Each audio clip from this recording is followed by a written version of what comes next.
புத்தன் எப்பொழுதுமே பேசிக்கொண்டே இருக்க மாட்டான்.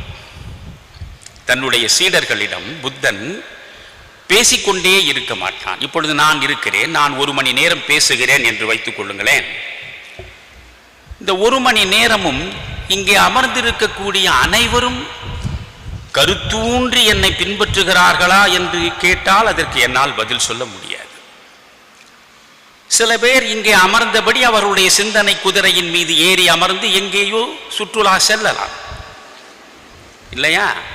அது புத்தனுக்கு 2600 ஆண்டுகளுக்கு முன்னாலேயே தெரிந்திருக்கிறது.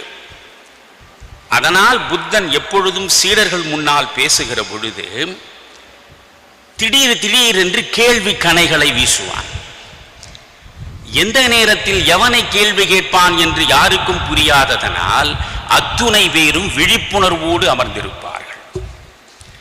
புத்தம் என்பதே மனித சமூகத்தில் விழிப்புணர்வை உண்டாக்குவதற்காக உருவானதுதான். அதனால் புத்தன் இடையிடையே கேள்விகளை கேட்டுக்கொண்டே இருப்பான்.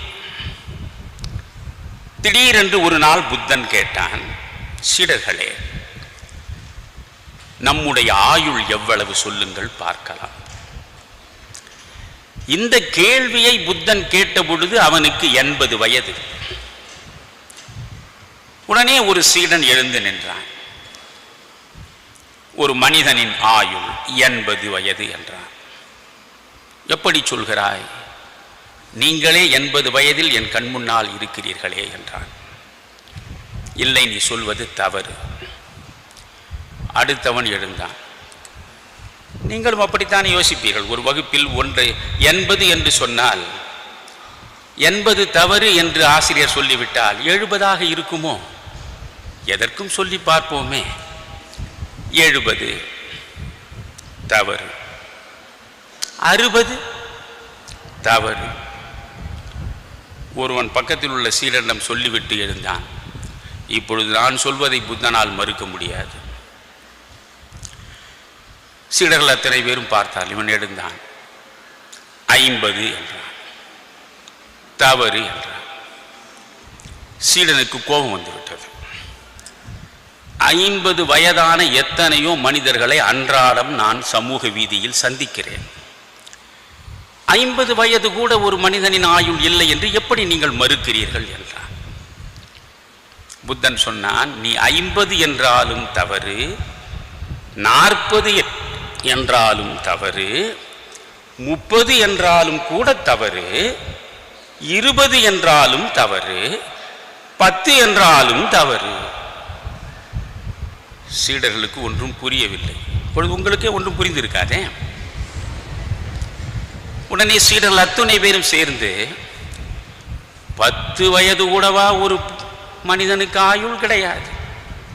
அநியாயத்திற்கு பேசுகிறீர்களே புத்தரே. அப்படி என்றால் ஒரு மனிதனின் ஆயுள் எவ்வளவு நீங்களே சொல்லுங்கள். புத்தன் சொன்னான், அதுதான் சிந்திக்க வேண்டியது. புத்தன் சொன்னான், ஒரு மனிதனின் ஆயுள் ஒரு நொடி. ஒரு நொடி.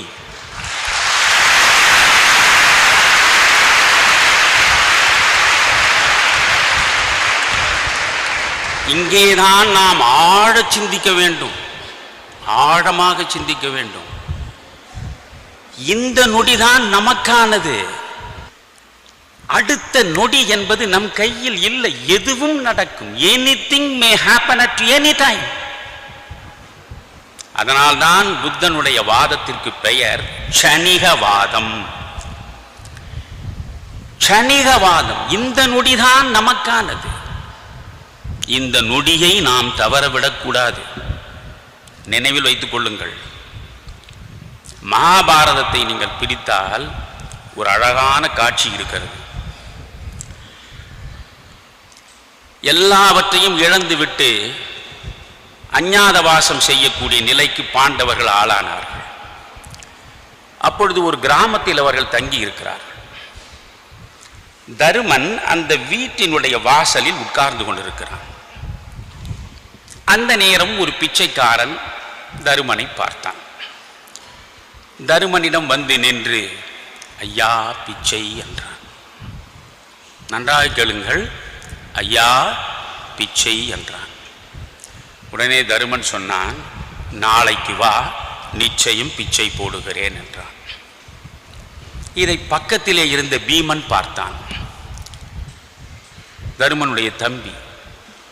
உடனே உள்ளே சென்று ஒரு முரசை எடுத்து தன் தோளிலே மாட்டிக்கொண்டு தெருவின் முனையிலே வந்து, உங்கள் அனைவருக்கும் ஒரு செய்தியை நான் பறையறைக்கிறேன், உங்கள் அனைவருக்கும் ஒரு செய்தியை நான் கொண்டு வந்து சேர்க்கிறேன் என்று இவன் பறையறைக்க தொடங்கிவிட்டான்.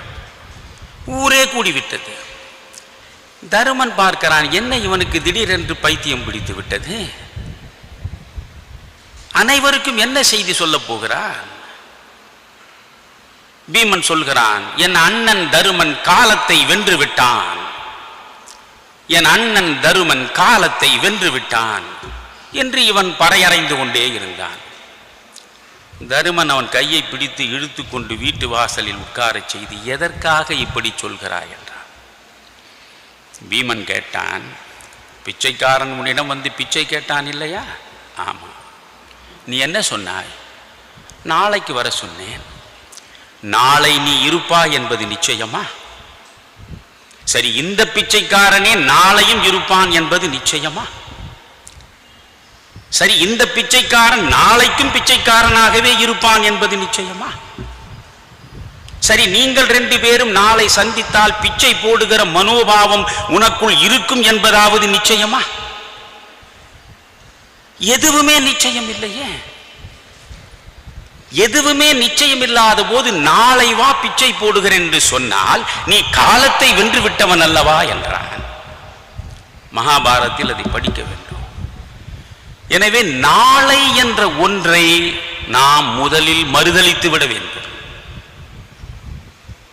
உங்களுக்காக நான் சொல்கிற மிக முக்கியமான செய்தி இதுதான். நாளை படிக்கலாம், நாளை முடிவெடுக்கலாம், நாளை யோசிக்கலாம், நாளை செய்யலாம் என்று நாளை தள்ளி போடாதீர்கள். காரணம், இந்த நொடிதான் நமக்கானது, நாளை என்பது நமக்கானது அல்ல. பைபிளை நீங்கள் புரட்டினால் சின்ன சின்ன சம்பவங்களாகவே நீங்கள் நிறைய ஆழ்ந்த கருத்துக்களை கர்த்தரின் வாய் வழியாக நீங்கள் காணலாம். சிறிய சிறிய கதைகளை சொல்லி பாமர மக்களிடம் பெரிய பெரிய சமயத்தின் சாரங்களை கொண்டு வந்து சேர்த்தவர் தான் கர்த்தர். அவர் ஒரு கதை சொல்கிறார், பைபிளை படித்தால் உங்களுக்கு தெரியும். ஒரு எஜமானன் மிகப்பெரிய நிலச்சுவாங்கார், ஆயிரக்கணக்கான வேலி நிலம் அவனுக்கு சொந்தமாக இருக்கிறது, மிகப்பெரிய பங்களா, ஏராளமான வேலையாட்கள் அனைவரும் இருக்கிறார்கள். இந்த எஜமானன் வேலையாட்களை அழைத்தான். நான் ஊருக்கு செல்கிறேன், நான் திரும்புகிற வரையில் இந்த வீட்டையும் தோட்டத்தையும் ஒழுங்காக நீங்கள் பராமரியுங்கள் என்றார். நன்றாக கவனியுங்கள், நான் திரும்பி வருகிற வரையில் நீங்கள் ஒழுங்காக இருக்க வேண்டும் என்று சொன்னான். இவ்வளவுதான் கதை. அதில் இது என்ன பெரிய கதை, இதை கொண்டு வந்து எங்களிடம் பேசுகிறீர்களே என்று நீங்கள் சிந்திக்கலாம். இப்பொழுது வேலைக்காரர்கள் கூடுகிறார்கள். என்ன, நம்முடைய எஜமானன் ஒரு சிக்கலில் சிக்க வைத்து விட்டான், அடுத்த வாரம் வருவேன் என்று இவன் நாள் குறித்து விட்டு போயிருந்தால் ஒரு வாரம் நாம் ஓய்வெடுத்திருக்கலாம். அவன் வருகிற போது நாம் வேக வேகமாக பணியாற்றுவது போல பாவனை காட்டியிருக்கலாம். ஒரு வாரத்தில் வருவேன், ஒரு மாதத்தில் வருவேன், 2 நாளில் வருவேன் என்று ஏதாவது ஒரு நாளை சொல்லி இருந்தால் நாம் அதற்கு ஏற்றாற்போல் இருந்திருக்கலாம்.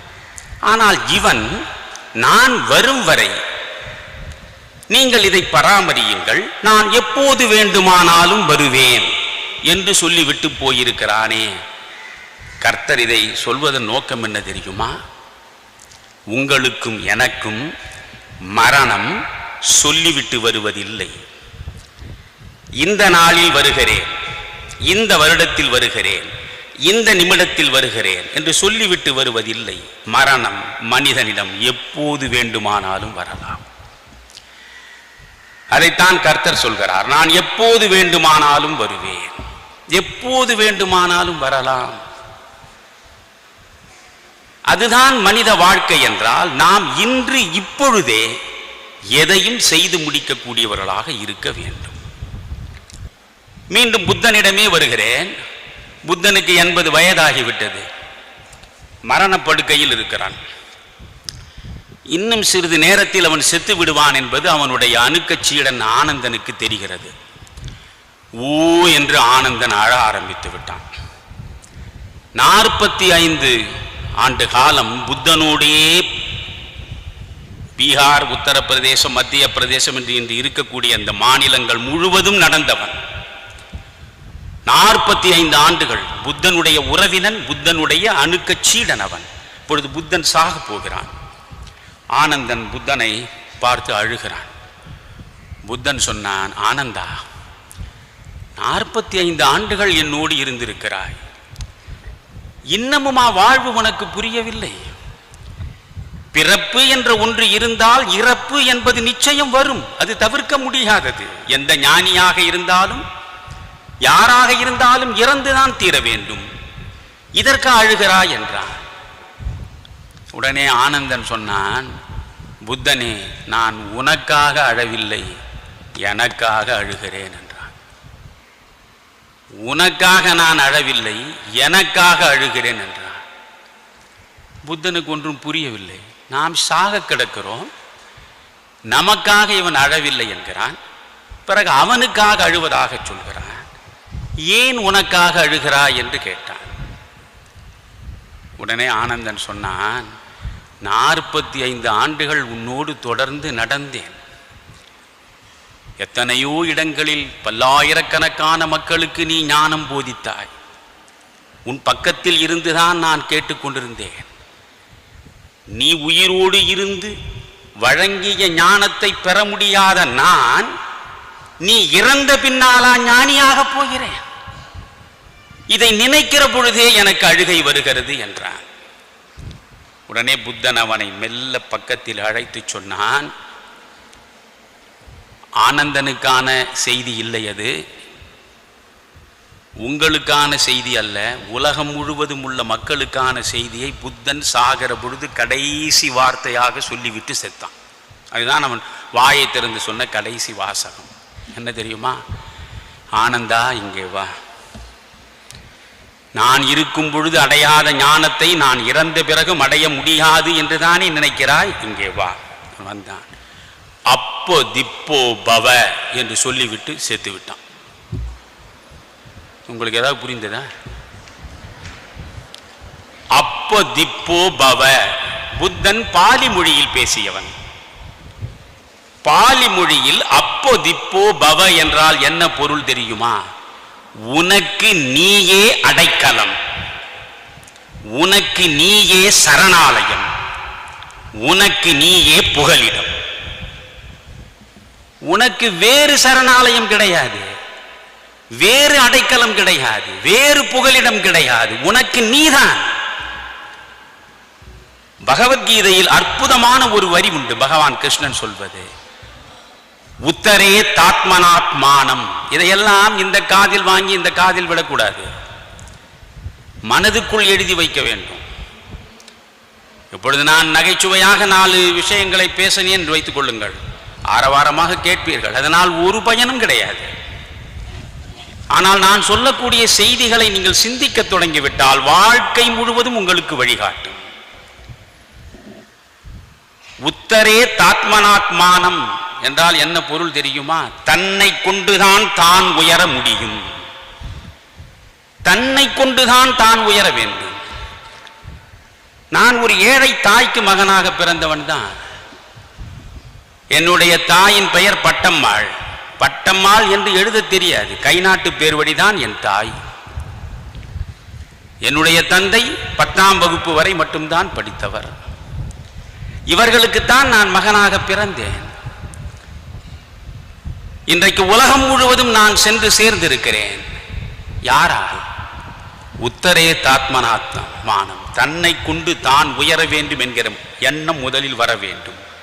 அதற்கு ஒரு ஜென் கதை சொல்கிறேன் கேளுங்கள். ரொம்ப சோர்வாக இருப்பது போல எனக்கு தெரிகிறது, அதனால் கொஞ்சம் கதை சொல்கிறேன்.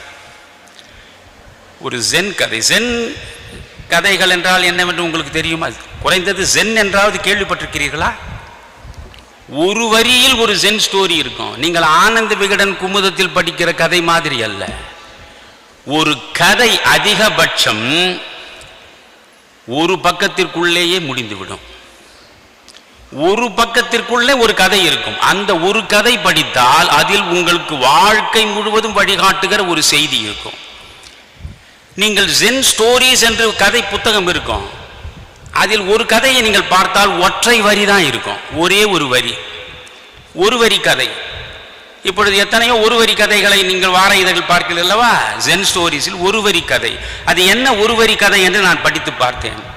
அந்த ஒரு வரி என்ன தெரியுமா? Try to live with your tea. Try to live with your tea. அவ்வளவுதான் ஜென் ஒரு வரி கதை. Try to live with your tea என்றால் என்ன பொருள்? தேநீரோடு வாழ பழகு. மனிதர்களோடே வாழ பழக முடியவில்லை நம்மால், தேநீரோடு வாழ பழகு. திருப்பூரில் வேதாத்திரி மகரிஷி மையத்தில் இந்த ஒரு வரிக்கு 1.5 மணி நேரம் நான் விளக்கம் கொடுத்தேன். அவ்வளவு செய்திகள் அதற்குள்ளே இருக்கின்றன. போகட்டும், இப்பொழுது உங்களுக்காக ஒரு ஜென் கதை சொல்கிறேன். ஜென் என்றால் வேறொன்றும் இல்லை. ஜென் என்றால் இயல்பாய் இருத்தல். ஜென் என்றால் என்ன? இப்பொழுதுதான் நீங்கள் இயல்பான நிலைக்கு வந்து சேர்ந்திருக்கிறீர்கள். இயல்பாய் இருத்தல். இயல்பாய் இருப்பது அவ்வளவு சிரமமா என்று கேட்டால், உலகத்திலேயே சிரமமானது இயல்பாய் இருப்பது தான். புரிகிறதா? நீங்கள் அத்தனை பேர் இயல்பாய் இருக்கிறீர்களா? இவன் பேசிக்கொண்டே இருக்கிறான், இவன் எப்பொழுது முடிப்பான், நாம் எப்பொழுது வீடு போய் சேருவது, மனதுக்குள் ஒரு சிந்தனை ஓடும் அல்லவா? ஆனாலும் சரி, பேசுபவனை அவமானப்படுத்தி விடக்கூடாது, அதற்காக நாம் பொறுமை காப்போம் என்றால் உண்மையான இயல்போடு நீங்கள் இருக்கிறீர்களா? இல்லை, இல்லையா? பெற்றோருக்கு முன்னால் நீங்கள் எப்படி இருப்பீர்கள்? அது ஒரு இயல்பு. வீட்டை விட்டு வெளியே வந்து விட்டால் வீட்டில் உள்ள பெண் மக்களாகவா நீங்கள் இருப்பீர்கள்? வீட்டில் ஒரு இயல்பு, வீட்டிற்கு வெளியே வந்தால் ஒரு இயல்பு, ஆசிரியர் பெருமக்களை பார்த்து விட்டால் அதில் ஒரு இயல்பு,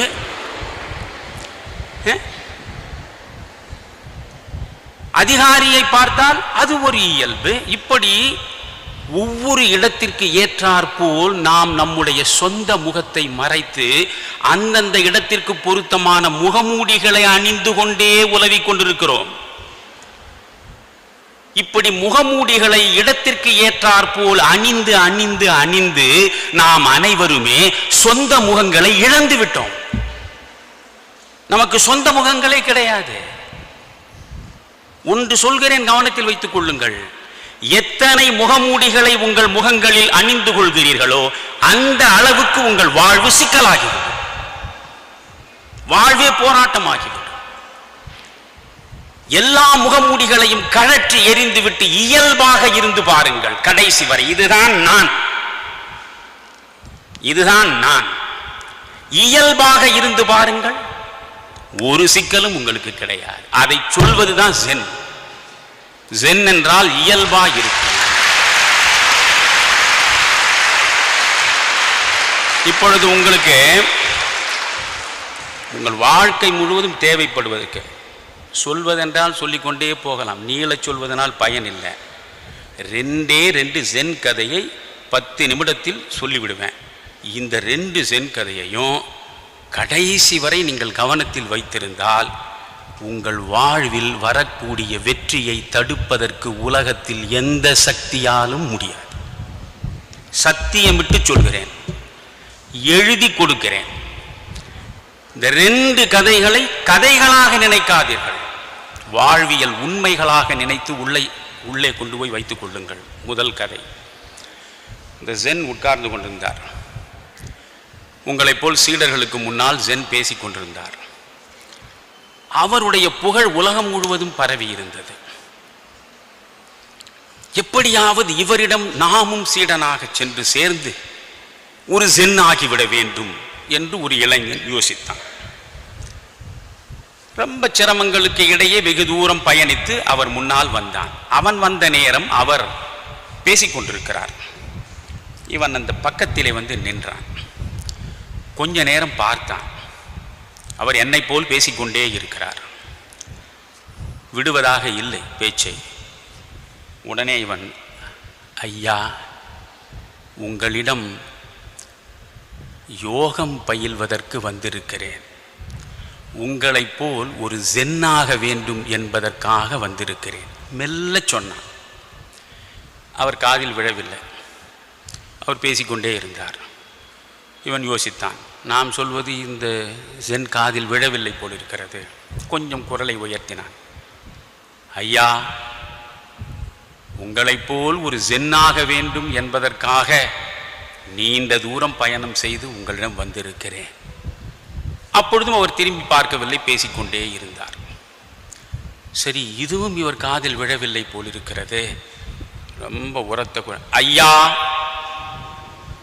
உங்களைப் போல் ஒரு ஜென்னாக வேண்டும் என்பதற்காக உங்களிடம் நான் இப்பொழுது வந்திருக்கிறேன் என்றான். அவன் சொன்ன அடுத்த நிமிடமே இவர் மேடையை விட்டு எழுந்து போய்விட்டார். அவனை பார்க்கவே இல்லை. 10 நிமிடம் ஆனது. 10 நிமிடத்திற்கு பிறகு மீண்டும் வந்து மேடையில் அமர்ந்தார். அமர்ந்தவர் அப்பொழுதும் அவனை பார்க்கவில்லை, எதிரே உள்ளவர்களை பார்த்து பேசத் தொடங்கிவிட்டார். இவனுக்கு எரிச்சல் வந்து விட்டது. ஐயா, உங்களைப் போல் ஒரு ஜென்னாக வேண்டும் என்பதற்காக நான் வந்திருக்கிறேன் என்றார். அப்பொழுதுதான் அவனை முதலில் திரும்பி பார்த்தார் ஜென். பார்த்து விட்டு சொன்னார், எனக்கு சிறுநீர் வந்தால் நான் தான் போக வேண்டும். அவ்வளவுதான் அந்த ஜென் கதை. நன்றாக கவனியுங்கள். எனக்கு சிறுநீர் வந்தால் நான் தான் போக வேண்டும். அந்த ஜென் கதை எப்படி முடிக்கிறான் தெரியுமா? அதை கேட்ட அடுத்த கணமே அந்த இளைஞன் ஒரு ஜென் ஆனான். உங்களுக்கு ஒன்றும் புரிஞ்சிருக்காத? என்னடா, சிறுநீர் போனதை கேட்டு ஒருத்தன் ஜென் ஆனான் அப்படின்னா எல்லாருமே ஆயிடலாமே. அது அல்ல. ஜென் சொன்னதை ஆழ யோசிக்க வேண்டும். எனக்கு சிறுநீர் வந்தால் நான் தான் போக வேண்டும், நீ போக முடியாது. அப்படி என்றால் உனக்கு ஞானம் என்ற ஒன்று வேண்டுமென்றால் அதை நீதான் முயன்று அடைய வேண்டுமே தவிர ஞானம் என்பது இன்னொருவனிடம் இருந்து இறக்குமதியாவதில்லை. நீங்கள் ஆசிரியரிடமிருந்து பாடத்தை அவர் நடத்தலாம், அவ்வளவுதான். ஆனால் அதை அப்படியே கொண்டு வந்து உங்கள் இருதய கதவை திறந்து உள்ளே வைத்துவிட எந்த ஆசிரியராலும் முடியாது. ஞானம் என்பதை யாரும் யாருக்கும் இறக்குமதி செய்ய முடியாது. அவரவர் அளவில் அதை அனுபவித்துத்தான் உணர வேண்டும் என்பதை ஜென் சொல்கிறது. அப்படி என்றால் உங்களுடைய வாழ்வு, உங்களுடைய வளர்ச்சி உங்கள் கைகளில் தான் இருக்கிறது. அதைத்தான் புத்தன் சொன்னான், உனக்கு நீயே அடைக்கலம், உனக்கு நீயே சரணாலயம், உனக்கு நீயே புகலிடம், அடுத்தவரை நம்பாதே. மனதில் எப்பொழுதும் வைத்துக் கொள்ளுங்கள், இவரால் நான் முன்னேறி விடுவேன், அவரால் நான் பயன் பெறுவேன் என்பதை விட்டுவிடுங்கள். உங்களை நம்புங்கள். ஒப்பீடு செய்யாதீர்கள், மறந்தும் ஒப்பீடு செய்யாதீர்கள். அவளை போல் நான் இல்லையே என்று நினைக்காதீர்கள், இவளை போல் நான் இல்லையே என்று தேம்பாதீர்கள். ஒப்பீடு செய்வதை விட மோசமானது எதுவும் கிடையாது. ஒப்பீடு ஏன் செய்யக்கூடாது? ஒவ்வொருவருக்குள்ளேயும் ஒரு திறமையும் ஒரு ஆற்றலும் ஆண்டவன் வைத்துத்தான் அனுப்பி இருக்கிறான். யாரும் யாருக்கும் இளைத்தவர்கள் இல்லை. ஒரு காக்கை இருந்தது. அந்த காக்கை எப்பொழுதும் கவலையோடே இருந்தது. எப்பொழுது பார்த்தாலும் அந்த காகம் சோகத்தோடு தான் இருக்கும். இதை ஒரு வெள்ளை கொக்கு பார்த்தது. காக்கையே, உன்னை எப்பொழுது நான் பார்த்தாலும் நீ சோகத்தோடே இருக்கிறாயே, என்ன காரணம் என்று கேட்டது. கவனியுங்கள், கேள்வி கேட்பேன். என்ன காரணம் கவலையோடு இருக்கிறீர்கள் எப்பொழுது பார்த்தாலும் நீ? காக்கை சொன்னது, இந்த ஆண்டவன் மீது எனக்கு அவ்வளவு கோபம் இருக்கிறது. ஏன்? என்னை பார், உடல் முழுவதும் கருப்பு. உன்னை பார்க்கும் போதெல்லாம் எனக்கு அவ்வளவு பொறாமையாக இருக்கிறது. உன் உடல் முழுவதும் எப்படி வெள்ளை வெளியேர் என்று நீ இருக்கிறாய், பளீர் என்று இருக்கிறாயே. இரவில் கூட நீ இருக்கும் இடம் தெளிவாக தெரிகிறது. பகலிலே கூட என்னை தெரிந்து கொள்ள முடியாத அளவுக்கு நான் கருத்து கிடக்கிறேன். இதை என்னால் சகிக்கவே முடியவில்லை. என்ன ஆண்டவன்? உடனே கொக்கு சொன்னது, என்னை பார்த்தா பொறாமைப்படுகிறாய். ஆமா, என்ன ஆண்டவன் அவன்? கேவலம் எனக்கு இந்த ஒரே ஒரு வெள்ளை நிறத்தை மட்டும்தான் அந்த ஆண்டவன் கொடுத்தான். இந்த பஞ்சவர்ண கிளியை பார்க்கிற போதெல்லாம் என் மனமே பதைக்கிறது. பஞ்சவர்ண கிளியை பார், 5 வர்ணங்கள் இருக்கின்றன. எவ்வளவு அழகாக இருக்கிறது அது. எனக்கு கேவலம் ஒரே ஒரு ஒயிட் பெயிண்ட் அடித்த மாதிரி வெள்ளை வெளியேர் என்று போட்டு வைத்திருக்கிறான். எனவே எனக்கும் இந்த ஆண்டவன் மீது கோபம் இருக்கிறது. அப்படியா? சரி, நாம் 2 பேரும் பஞ்சவர்ண கிளியை பார்ப்போம். பஞ்சவர்ண கிளியிடம் போய், பஞ்சவர்ண கிளியே, உனக்கு மட்டும் ஆண்டவன் இவ்வளவு தூரம் சலுகையை வழங்கி இருக்கிறானே, என்ன சலுகை? பஞ்சவர்ணத்தை உனக்கு கொடுத்திருக்கிறானே. அடச்சி, பஞ்சவர்ணத்தை பார்த்தா நீங்கள் பொறாமைப்படுகிறீர்கள். மயிலை பார்க்கிற போதெல்லாம் என் மனம் கொதிக்கிறது. மயிலை பார், அது தோகை விரிக்கிற பொழுது எத்தனை வண்ணங்கள், எவ்வளவு அழகு, என்ன அற்புதம். எனக்கு அது கிடைத்ததா? அப்படி என்றால் இந்த மயிலை போய் பார்ப்போமா? இப்பொழுது பஞ்சவர்ண கிளியும் கொக்கும் காகமும் சேர்ந்து மயிலை தேடிக்கொண்டு போ. கடைசியில் மயில் ஒரு ஜூக்குள்ளே இருக்கிறது, ஒரு கூண்டுக்குள்ளே வைத்திருக்கிறான். இந்த 3ம் போய், உனக்கு வாய்த்த வரம் யாருக்கும் வாய்த்திருக்க முடியாது. நீ எவ்வளவு அழகாக, இத்தனை நிறங்கள் உனக்கு. இந்த பஞ்சவர்ண கிளிக்கு 5 வர்ணம் தான், இந்த கொக்குக்கு ஒரே ஒரு வெள்ளை நிறம் தான். நான் தான் முழுவதும் கருப்பாக இருக்கிறேன். அதிகமாக சபிக்கப்பட்டது நான்.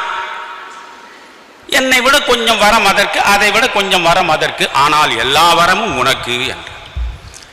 உடனே மயில் சொன்னது, காகமே, நன்றாக யோசி. நீ கருப்பாக இருக்கிறாய் என்பதற்காக கவலைப்படுகிறாய். நான் பல வண்ணங்கள் உள்ளவளாக இருப்பதனால் நீ என்னை பார்த்து பொறாமைப்படுகிறாய். அழகு நிரம்பியதாக நான் இருப்பதனாலே தான் இந்த மனிதர்கள் என்னை கொண்டு வந்து கூண்டிலே அடைத்து விட்டார்கள். புரிகிறதா? காகமே, நீ கருப்பாக இருந்தாலும் உனக்கு உள்ள சுதந்திரம் எனக்கு உண்டா? நினைக்கிற இடத்தில் சிறகடிக்கலாம், போகிற இடத்தில் விரும்புகிற உணவை தேடி நீ அடையலாம். உண்மையில் சொன்னால் நீதான் இந்த உலகத்தில் ஆண்டவனால் ஆசீர்வதிக்கப்பட்ட பறவை.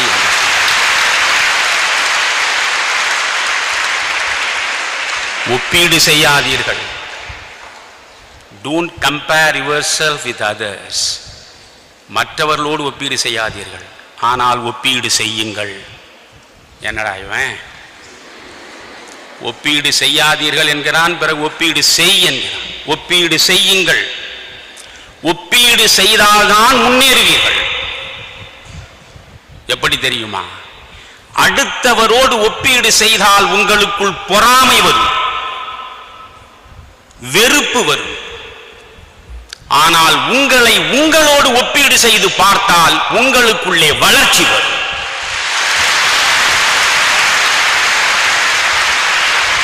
நேற்றைய உங்களோடு இன்றைய உங்களை ஒப்பீடு செய்யுங்கள். நேற்றைய உங்களோடு இன்றைய உங்களை ஒப்பீடு செய்யுங்கள். நேற்று போலவே இன்று இருந்து விடாதீர்கள். ஒரு அங்குலமாவது ஒவ்வொரு நாளும் உன்னதம் நோக்கி உயரச் செல்ல வேண்டும் என்று சிந்தியுங்கள். உங்களை உங்களோடு ஒப்பீடு செய்வது உன்னதம், அடுத்தவரோடு ஒப்பீடு செய்வது பாவம், நரகம். மனதில் வைத்துக் கொள்ளுங்கள். இப்பொழுது நீங்கள் படிக்கிற பருவத்தில் இருப்பதனால் உங்களுக்கு பொருத்தமானதை சொல்லிவிட்டு போகிறேன். மறுபடியும் ஜென் தான், இதோடு முடித்து விடுகிறேன், கவலைப்படாதீங்க. ஜென் உட்கார்ந்து இருக்கிறார். இந்த ஜென் யோகம் என்ற ஒன்றை சொல்லிக் கொடுப்பதில் இதுவரையும் நான் எவ்வளவோ பேசிட்டேன் இல்லையா? நான் பேசிய எல்லாவற்றையும் நீங்கள் மறந்து விடுங்கள், எல்லாவற்றையும் மறந்து விடுங்கள், மொத்தமாக துடைத்து தூர எறிந்து விடுங்கள். ஒரு கவலையும் எனக்கு இல்லை. இந்த ஒன்றை மட்டும், இறப்பு வந்து உங்களை ஒரு நாள் தழுவுகிற இறுதி நாள் வரையில் மறக்காதீர்கள். இந்த ஒன்றை மட்டும், அதை சொல்லிவிட்டு செல்கிறேன். இந்த ஜென் உட்கார்ந்து இருக்கிறார். 100 மைல் தொலைவில் இந்த ஜென்னுடைய யோகத்தை கற்றுக் கொடுப்பதில் இருக்கக்கூடிய புகழை அறிந்து ஒரு இளைஞன் ஆர்வத்தோடு வருகிறான். அவன் வந்த நேரம் மாலையும் இரவும் சந்திக்கிற அந்தி நேரம். அந்த மடத்துக்குள்ளே நுழைந்தான். அப்பொழுது ஜென் மேடையில் தியானத்தில் அமர்ந்திருந்தார். இவன் வந்து நின்றான். கண் விழிக்கும் வரை காத்திருந்தான். ஜென் கண் விழித்தார். எதிரே இளைஞன். என்ன தம்பி என்றார். ஒன்றுமில்லை ஐயா, உங்களிடம் யோகம் பயில வேண்டும், அதற்காக 100 மைல் கடந்து நான் வந்திருக்கிறேன். அப்படியா? நான் யோகம் கற்றுக் கொடுப்பேன் என்று உனக்கு யார் சொன்னது? எவ்வளவோ பேர் சொன்னார்கள் ஐயா. தவறு. நான் எதையும் எப்பொழுதும் யாருக்கும் கற்றுக் கொடுக்கிற வழக்கமே கிடையாது. பார்த்தான், என்னடா ஒரே அடி அடித்து விட்டான் இந்த மனிதன், யாருக்கும் எதையும் எப்பொழுதும் கற்றுக் கொடுப்பதில்லை என்று சொல்லிவிட்டானே, 100 மைல் தூரம் நடந்து வந்தோமே. ரொம்ப வருத்தத்தோடு அவன் வீட்டை நோக்கி செல்வதற்கு திரும்பினான். ஒரு 3 அடி எடுத்து வைத்தான். உடனே அவன் மனதுக்குள் ஒரு மின்னல் பளிச்சிட்டது. இவர் ஜென். ஜென் என்றால் யார்? ஞானி. யார் ஞானி? சொற்களை கடந்தவன் தான் ஞானி. எவன் சொற்களை கடந்து விடுகிறானோ அவன்தான் ஞானி. நான் பேசிக்கொண்டே இருக்கிறேன், சாகும் வரை நான் ஞானி ஆக மாட்டேன். எனக்கு தெரியும். ஏன் தெரியுமா? உங்களை போன்றவர்களை ஞானிகளாக்க வேண்டும் என்பதற்காக நான் பேசிக்கொண்டே இருக்கிறேன். சொற்களை கடந்தவன் தான் ஞானி. இது அவனுக்கு புரிந்து விட்டது. உடனே திரும்பி வந்தான். ஐயா, நீங்கள் ஒன்றும் சொல்லிக் கொடுக்க வேண்டாம், ஒன்றும் சொல்ல வேண்டாம். ஒரு 6 மாத காலம் உங்கள் பக்கத்தில் இருந்து உங்களை பார்த்து கொண்டிருக்க எனக்கு அனுமதி கொடுத்தால் போதும். அவ்வளவுதானே? எவ்வளவோ சீடர்கள் இருக்கிறார்கள், நீயும் இருந்து விட்டு போ சொன்னார். போய் சாப்பிட்டு விட்டு தூங்கு என்றார். அவன் போனான், சாப்பிட்டான், போய் படுத்து விட்டான். மறுநாள் பொழுது புலர்ந்தது. இவன் ஆழ்ந்த உறக்கத்தில் இருக்கிறான். இந்த ஜென் போய் மெல்ல அவன் காலை வருடினார். அவன் திடுக்கிட்டு விழித்தான். பார்த்தால் எதிரே ஜென். என்னையா? நான் குளிப்பதற்கு செல்கிறேன், நீயும் விரும்பினால் என்னோடு குளிக்க வரலாம் என்றார். ஆஹா, குளிப்பதில் தான் இப்பொழுது யோகத்திற்கான பாடம் தொடங்குகிறது. உடனே இவன் ஆர்வத்தோடு புறப்பட்டான். கொல்லைப்புறத்தில் போனால் 2 பக்கம் 2 தொட்டி, தொட்டி நிறைய தண்ணீர், 2 பக்கம் 2 குவளை. இவர் ஒரு தொட்டியின் பக்கத்தில் நின்று கொண்டு ஒரு குவளை எடுத்துக்கொண்டார். இந்த தொட்டியில் உள்ள தண்ணீரை எடுத்து நான் குளிக்கிறேன், அந்த தொட்டியில் உள்ள தண்ணீரை எடுத்து நீ குளி என்றார். சரி, இந்த மனிதன் எப்படி குளிக்கிறான் பார்க்கலாம் என்று அவன் இவரையே பார்த்து கொண்டிருக்கிறான். நீங்களும் நானும் அன்றாடம் எப்படி குளிப்போமோ அப்படித்தான் அவர் குளித்து முடித்தார். இவன் பார்த்தான், ஒன்றும் இல்லை, ஒரு யோகமும் இல்லை, ஒரு பாடமும் இல்லை, வேஸ்ட். சரி, அவன் குளித்தான். நான் கடவுளை வணங்கப் போகிறேன், வருகிறாயா? ஓ, அங்கே ஏதோ பாடம் இருக்கிறது. அவன் போனான். அந்த இடத்தில் அவர் போனார். எல்லாரையும் போல் அவர் கண்ணை மூடிக்கொண்டார், கைகளை கூப்பினார், அப்படியே கண்ணீர் மல்க இறைவனை வழிபட்டார். இவன் திரும்பி திரும்பி பார்த்தான். இவன் இதை பல நாள் செய்திருக்கிறான். இதிலும் ஒன்றும் புரியவில்லை. சரி, சிற்றுண்டி சாப்பிடலாமா? ஓ, அங்கே ஏதாவது இருக்கிறதா பார்ப்போம். உட்கார்ந்தார்கள். உங்களுக்கு சொல்கிறேன், உணவு உண்பதே ஒரு யோகம், மறந்து விடாதீர்கள். அதை பற்றி பேசுவதென்றால் தனியாக நம்முடைய திருமால் முருகன் என்னை வர சொல்லி உங்களை உட்கார வைத்து மீண்டும் சோதனையா என்று நினைக்காதீர்கள். அவ்வளவு நல்லது நல்லது. எப்பொழுதுமே பெருநெல்லிக்காயும் பெரியவர் சொல்லும் முதலில் கசந்து பிறகு இனிக்கும், அதுதான் முக்கியம் இல்லையா? உணவு என்பதை நீங்கள் ரொம்ப பேர் உணவு try to live with your tea என்று சொன்னேன் அல்லவா? தேநீரோடு வாழப்பழகுன்னு. நீங்கள்லாம் எப்படி தேநீர் குடிப்பீங்க? எங்கே என் கோவலையை காணுமே, அப்படி கோவலை எடுத்து, அதாவது நம்ம ராமாயணத்தில் ராமன் வில்லை எடுத்தது கண்டார் இற்றது கேட்டார்னு கம்பன் சொல்லுவான். அவன் ஒடிச்சான், ஆனால் பார்த்துக்கினே இருக்கும்போது எடுத்தான் பலார்னு சத்தம் கேட்டுது. எடுத்தது கண்டார் இற்றது கேட்டார். அந்த வேகத்தில் நாம் அத்தனையும் முடிச்சிடுவோம். டீ குடித்தாலும் அவ்வளவுதான். சாப்பாடு சாப்பிட்றதா சில பேர் பார்த்தீங்கன்னா போராட்டம் நடக்கும். விடு விடு விடு விடுன்னு முடிச்சுட்டு என்ன நிறைய வேலை இருக்கு, அது மாதிரி சாப்பிடக்கூடாது. புரியுதா? நொறுங்க தின்றால் 100 வயது. நன்றாக மென்று அரைத்து கொஞ்சம் கொஞ்சமாக உள்ள அனுப்பணும். சரி, அது போகட்டும். இப்போ அந்த பாடம் இல்லை. அதில் ஏதாவது யோகம் இருக்கா? இல்லை. எல்லாரையும் மாதிரி அவன் சாப்பிட்டான். பிறகு தோட்ட வேலை செய்ய போகிறேன், வருகிறாயா என்றார். போனான். எல்லாரையும் போல தோட்ட வேலை செய்தார். மீண்டும் வந்தார். சரி, நீ போய் படுத்துறங்க, நான் படுத்துறங்கிறேன் என்றார். சரி, படுக்கிற பொழுது இவன் எதை செய்கிறான் என்று அவருக்கு தெரியாமல் மெல்ல கதவை கொஞ்சம் திறந்து பார்த்தான். படுத்த அடுத்த கணமே அந்த மனிதன் தூங்கிவிட்டான். இதை நீள சொல்வதனால் பயன் இல்லை. இப்படியே 6 மாதம் ஓடியது, ஒன்றும் தெரியல. 6 மாதம் முடிந்தது. இவனுக்கு பெரிய கவலை ஆயிடுச்சு. இரவு பொழுது உட்கார்ந்தான். எவனோ ஒரு முட்டாள் சொன்னதை நம்பி இந்த முட்டாளிடம் நம்ம மாட்டி 6 மாதத்தை இழந்துட்டோமே. இழக்கக்கூடாத நேரத்தை 6 மாதம் இழந்துட்டோமே. திருவிளையாடல்ல நாகேஷ் புலம்புறான் மாதிரி புலம்புறான் மனசுக்குள்ள. அவனால் தாங்க முடியல. 6 மாதத்தை இழந்துட்டோம். இனி ஒரு நிமிடம் இருக்கக்கூடாது. இப்பொழுதுதான் கதையினுடைய முக்கியமான இடத்துக்கு வந்திருக்கேன். மூட்டையை கட்டிட்டான். பொழுது எப்போ விடியும்னு பார்த்துன்னு இருந்தான். பொழுது விடிந்தது. மூட்டையை முதுகில் சுமந்துனான். மெல்ல புறப்பட்டான். இவன் வரும் பொழுது எந்த மண்டபம் மைய மண்டபத்தினுடைய இடத்துல அவர் உட்கார்ந்தார், அதே இடத்துல அவர் உட்கார்ந்துருக்கார். அவர் கண்ணில் படக்கூடாது என்று அவன் ஒரு ஓரமாக விறுவிறுன்று அப்படி போக தொடங்கினான். இவர் மெல்ல அவனை பார்த்தார். தம்பி, எங்கே புறப்பட்டு விட்டாய்? ஊருக்கு புறப்பட்டு விட்டேன் ஐயா. இங்கே வா. வந்தான். எதையோ கற்க வேண்டும் என்று சொன்னாயே, கற்று முடித்து விட்டாயா? 6 மாத காலம் உள்ளே அடக்கி வைத்திருந்த ஆத்திரம் முழுவதும் அப்படியே வெடித்தது. என்னையா கற்பது?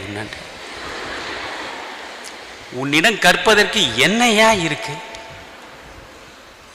என்னிடம் கற்பதற்கு ஒன்றுமே இல்லையா என்று சொல்லிவிட்டு சிரித்தார் ஜென். ஒன்றும் கிடையாது. என்னை போல குளிக்கிற, என்னை போல கும்பிடுற, என்னை போல சாப்பிட்ற, என்னை போல வேலை பார்க்குற, என்னை போல தூங்குற, எதெல்லாம் நீ மாற்று? எதை உன்னிடம் கற்பது? இப்பொழுது ஜென் சொல்வது தான் முக்கியம். ஜென் சொல்கிறார், மகனே, உன்னை போலா நான் அனைத்தையும் செய்தேன். ஆமா. இல்லை. மனதில் வைத்துக் கொள்ளுங்கள். இல்லை, உன்னை போல் நான் செய்யவில்லை. ஒவ்வொரு நாளும் நாம் குளிக்க சென்றோமா? குளிக்கிற பொழுது நீ ஒரு பக்கம் குளித்தாய், நான் ஒரு பக்கம் குளித்தேன் இல்லையா? குவளையில் தொட்டியில் உள்ள தண்ணீரை எடுத்து என் தலையில் ஊற்றுகிற அந்த தருணத்திலேயே நீரும் நானும் ஒன்றாகிவிடும். நீர் வேறு நான் வேறு என்பதே கிடையாது. குளிக்கும் பொழுது என் சிந்தனை முழுவதும் அந்த தண்ணீரை தாண்டி செல்லாது. நீரும் நானும் ஒன்றாகிவிடும்.